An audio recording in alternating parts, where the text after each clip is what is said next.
Welcome to The Explainer. Today we're diving into a kind of philosophical zoo. It's this collection of thoughts from creatures that are real, some that are mythical, and some that are, surprisingly, edible. We're going to explore what happens when consciousness just pops up in the most unlikely places you can imagine. Okay, let's just jump right in with a question that really gets to the heart of what we're talking about today. And yeah, it might sound a little silly at first, but trust me, it's a doorway into some seriously deep territory. And here you have it, straight from the source. This isn't just some random thought experiment, you know? This is a full-blown existential crisis. I mean, you've got a being made of sugar and flour questioning the very biology of its own mind. This really sets the stage for our whole journey today, looking at consciousness, no matter what shape or form it takes. All right, first up, the blueprint of imagination. We're going to dig into this really cool idea. What if the wildest creatures of myth aren't just made up out of thin air? What if they're actually a kind of transformation of something that was once very, very real? So get this. This observation comes from a butterfly. And this butterfly points out something pretty profound. It's this psychological leap, right? From the real-life terrible lizard, the dinosaur, to the legendary dragon. It's not physical evolution, it's mental evolution. An idea taking a real template, from the fossil record, and just running with it. And the dove actually offers a theory on how this works. It talks about these shared mental templates.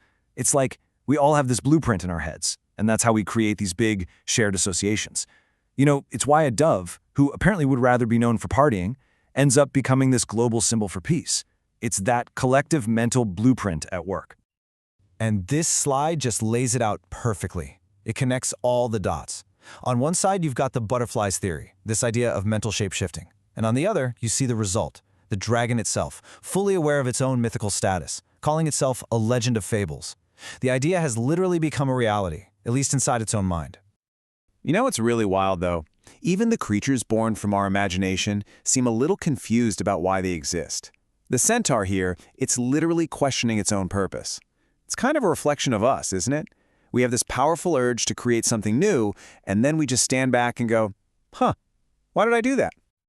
Okay, so let's switch gears. We're moving from that fluid world of imagination to something much more concrete. A worldview where physical reality is everything and the rules are, well, brutally simple. For the dinosaur, the logic is just absolute. Power is size. End of story. Life is a one-way street, and that street only points to bigger. The very idea of getting smaller, it's not just a bad thing, it's unthinkable. It's an impossibility. For this kind of mind, might is literally measured in mass. And this isn't just a one-off idea, either. The pterodactyl, looking down on everything, completely agrees. Evolution can only go upwards. It's this shared mindset, right? That all progress means getting bigger and bigger, physically. So when you hear all this certainty, this absolute belief from the ancient world, it just begs the question, right? Is that really the only way to think about power? Is being bigger always better? Is might just a simple function of mass? And this is where the bear comes in, because it's grappling with this exact problem. It looks over at the panda, a creature that's huge, just like a bear, but instead of being ferocious, it just seems cuddly. The panda totally shatters that simple size equals strength rule, and the bear is just left scratching its head wondering if this is all some kind of brilliant evolutionary trick. Okay, so we've seen myths that come from reality, and a reality that's all about physical size. But now we're going to the weirdest place yet.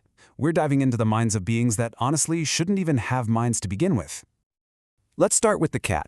Its inner thoughts sound, well, surprisingly human. It's having a full-on identity crisis about being an orange tabby, because it doesn't even like bright colors. It's this consciousness that's just wrestling with the sheer absurdity of the body it was born into. And from there, things just get more and more absurd. We're back to the donut, which is hilariously totally aware of how impossible its own existence is. Just think about that for a second. It's wondering if it should even be conscious. And then it guesses that maybe, just maybe, all that sugar was potent enough to literally spark a mind into existence. Incredible. And now, for the grand finale of weirdness, we have the egg. A consciousness that hasn't even been born yet, and it's already over it. It's completely world-weary. It's feeling this deep existential dread before life is even properly started, and it's already wishing it could just go back to being a quiet, unthinking rock.